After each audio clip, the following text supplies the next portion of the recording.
Assalamualaikum warahmatullahi wabarakatuh. Salam Guru Indonesia.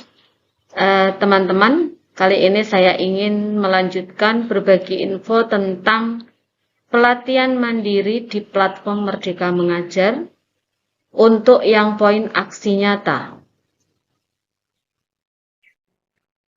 Pada pelatihan mandiri platform Merdeka Mengajar untuk tema disiplin positif, itu ada 4 modul yang harus dipelajari.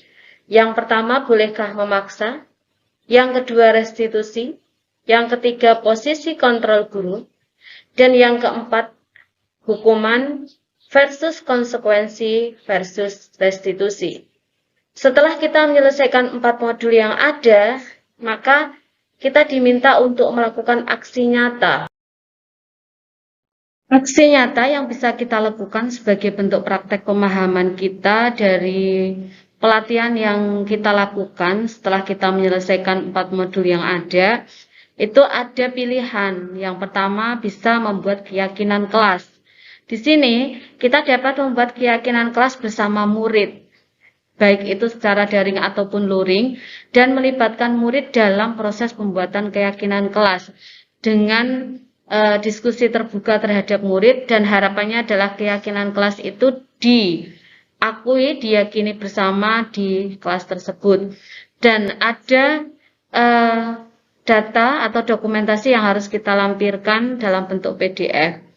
Nah, selain itu, kita juga bisa memilih penerapan segitiga restitusi, yaitu terhadap pelanggaran yang dilakukan oleh salah satu murid kita juga sama. Jadi pelanggarannya apa, terus bagaimana cara kita menerapkan sisi segitiga restitusi terhadap pelanggaran yang dilakukan anak.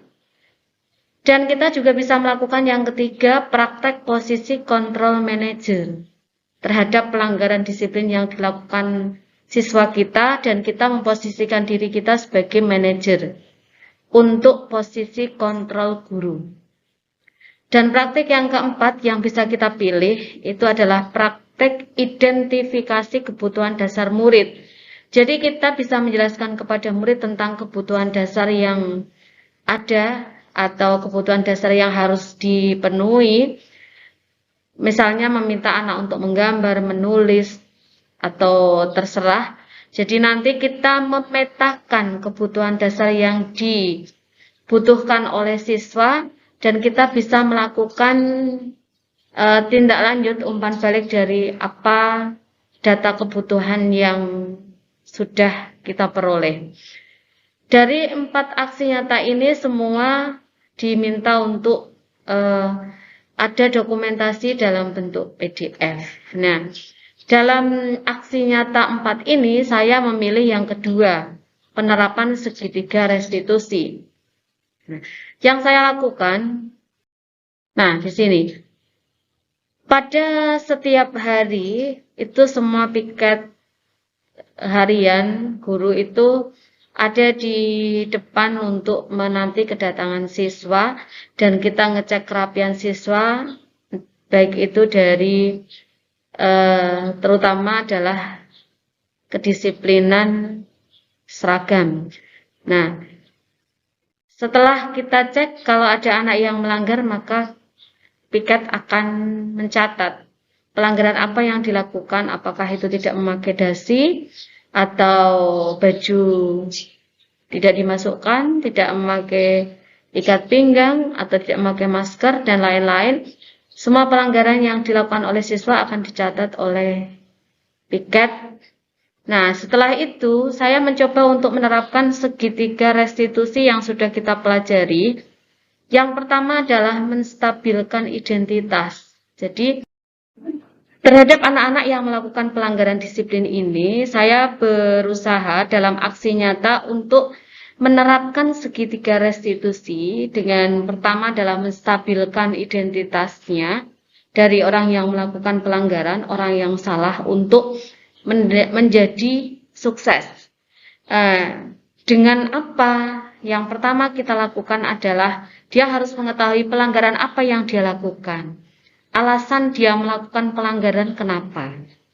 Apakah pelanggaran itu sesuai dengan keyakinan atau nilai-nilai yang diyakini oleh mereka.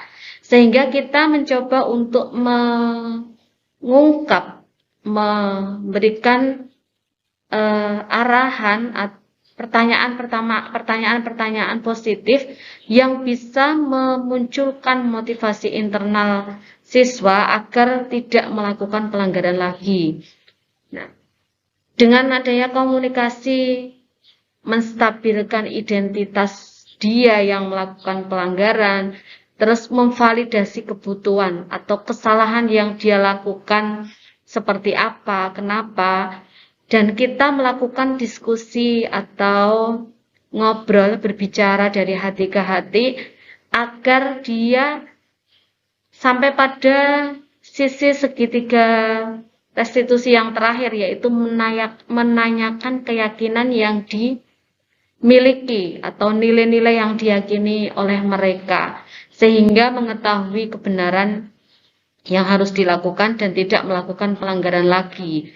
Setelah itu kita akan lihat respon hari-hari berikutnya, apakah dia masih melakukan pelanggaran atau sudah mencoba untuk rapi. Dan pada hari berikutnya, dua anak ini yang awalnya tidak memakai dasi, akhirnya alhamdulillah pada saat saya melihat ke kelas mereka, dia sudah melakukan kerapian dalam berpakaian. Semoga restitusi ini berhasil dan dia bisa melakukan restitusi kepada teman yang lain.